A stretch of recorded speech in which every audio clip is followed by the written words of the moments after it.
Good night, fellow punters. The clock on the wall says 20 minutes away from 9 o'clock on St. Stephen's night. Back with a couple of, one from each track tomorrow. Chepstow, Kempton, Leopardstown and Limerick. The Christmas hat is put away for another year, so hope I'll be around and able to wear it next year, or this time 12 months again. But one never knows. One has to take each day as we go along and live it like it is our last. I put up the video the other night and I had to get things organised for the morning, so I didn't have time to put up the in the description, the horses. I was out of the traps early yesterday morning. We were gone, we're half hour later than last year. But we got to Dublin about 10, maybe 20 past 10, and we were busy all day. Actually, flat out, bar taking 20-minute break for a cup of coffee and a Kit Kat, and I had to get diesel. I had to go over to Amin Street to get diesel, and the generator ran out at one stage with the choke with vibration must have come on or came around in position and was spluttering, and then it conked out. I should have known because I heard it too often like that before, or generators like that. But we let it rest for about 20 minutes and we got it going. But as Ronan said, and he summed it up very well yesterday, he said, last year we were looking for homeless people. This year, the homeless people were looking for us. And the most asked question during the day was, is this the bus bringing us to the RDS? A lot of them missed out. And we were talking to a nun later in the evening, and she said they had settings for 500, and only about 400 showed up. And then we fed over 80 people. Ran out of food. The only thing that was left was gravy. And we fed a few with pizza as well that somebody, some Australian on holidays bought them and left them to the nun. And she was from, I can't remember what order, and she left them to us. But well worth doing again. Much more so probably than last year because there were far more needy. And but it's shocking then to see them fall out among themselves and begin arguing and fighting and whatever. And I think we only give out 4 drinks because it was going to create too many arguments. I held on to them. Somebody will get them in time. So home last night, we had the dinner. Home about 6:30, we had the dinner.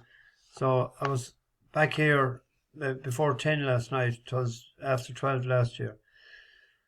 So hopefully we'll be around and in good health to do it again next year. Thank you to everybody for the contributions and the nice comments. I'll get a chance. If I do get a chance, I'll go back on the comments from yesterday. Today we had several horses. There was mighty racing. The French lad, I tell you, was desperate and impressive altogether. Bar one that he got in close. He was very impressive. The King George was like nothing I've seen before. Shishkin probably would have won. Jumped to second last, no problem. And then I don't know how it fell in a hole there. I don't know.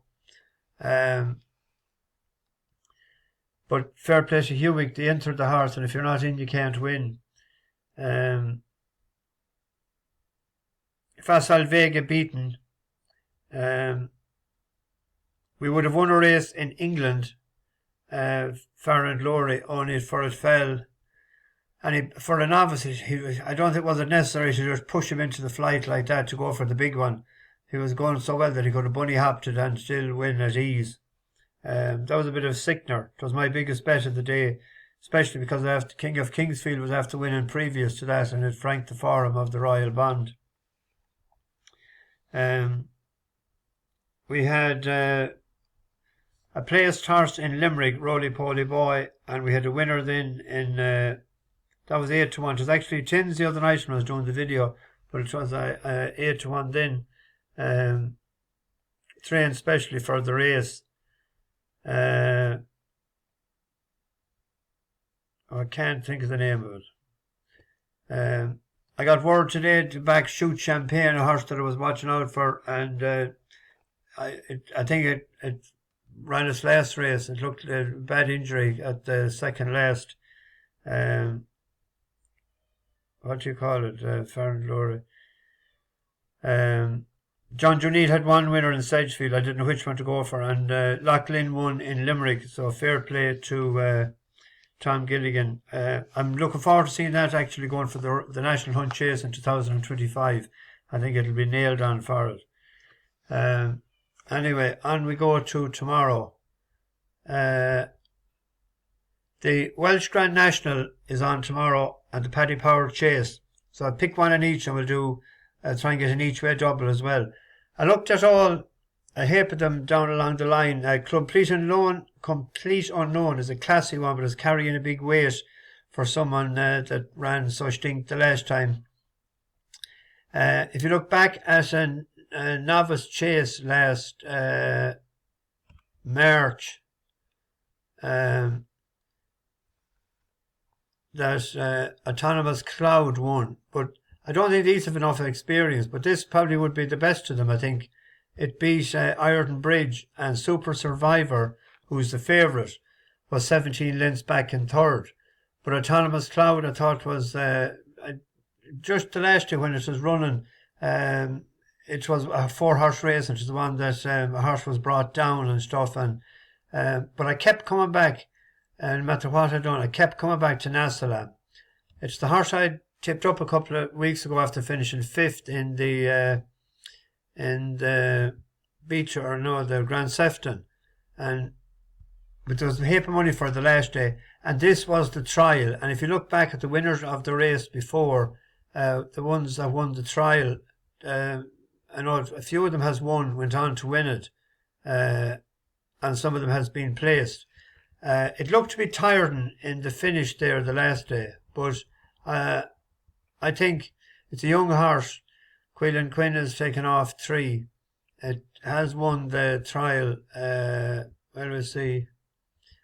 The trial. I know Elegant Escape was it that won. Secret Reprieve or Potters, one of those won as well.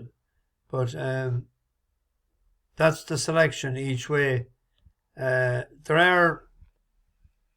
It is good to soft, I think. It's not as heavy as Chambert did like it, or maybe a couple more. So it's they're paying 6 places, and that it's 6-1 in with 365 in Chepstow as well. There's a 4-horse race tomorrow. It's a grand little race.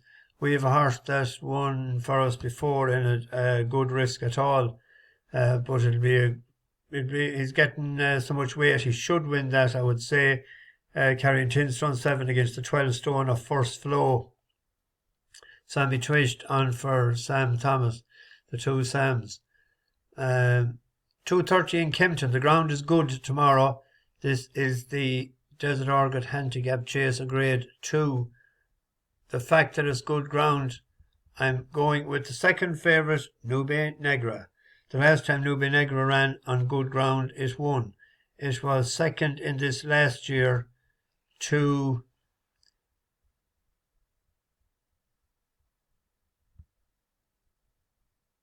the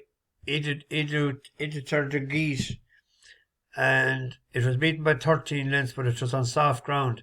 If you look at the previous race, it won a grade 2. It was good ground, but it was the weight difference last year was,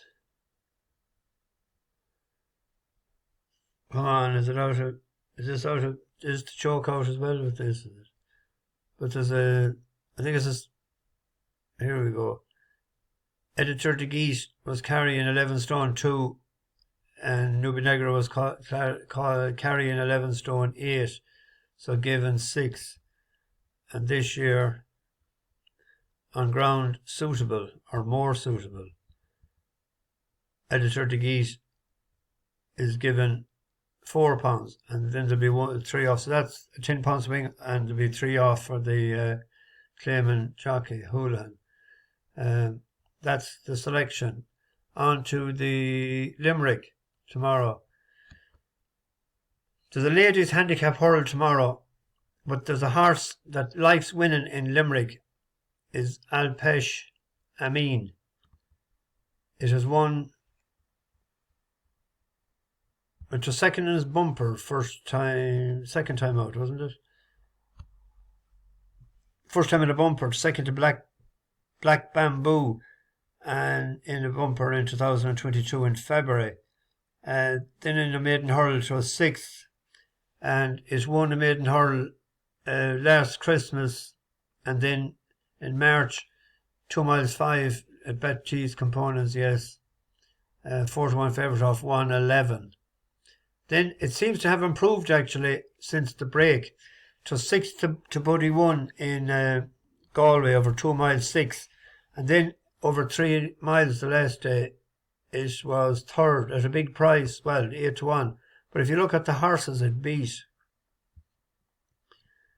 Popova and the Shunter on a Great View, Longhouse Poet. It beats a lot of horses back there that's decent, and local trainer Targus the Meeting hasn't won in a couple of weeks, but Miss S. Doyle I don't know too much about. She has 2 lifetime wins, I saw. There's none in the last 12 months, 2 lifetime. In the last 14 days she only has had 1 ride, so hopeful that they'll strap her in and let her off. And it's only a 6-year-old.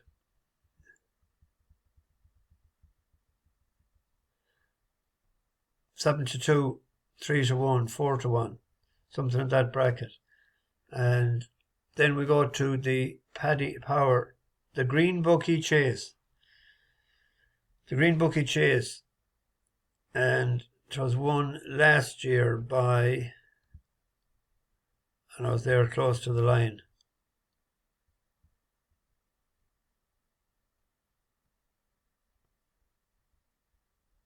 Wasn't it Real Steel? We were on Panda Boy in that said race, who finished third, wasn't it?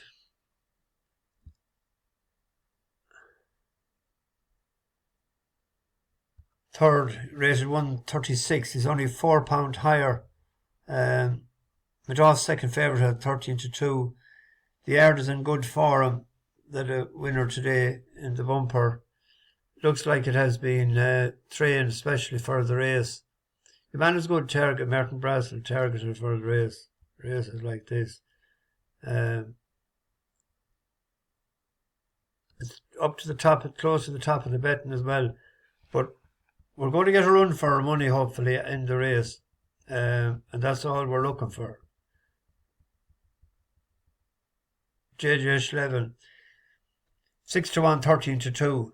So each way bet on that, each way bet on Nassalam, and an each way double. And the other 2 are Nube Negra and the girls race in Limerick. So that's about it.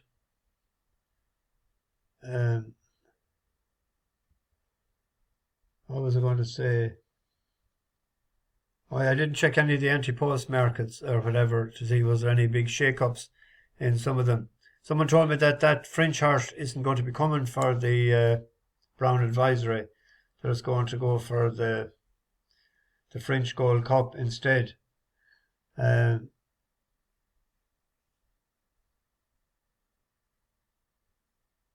else? Don't know. Anyway, bash the bookies, over and out.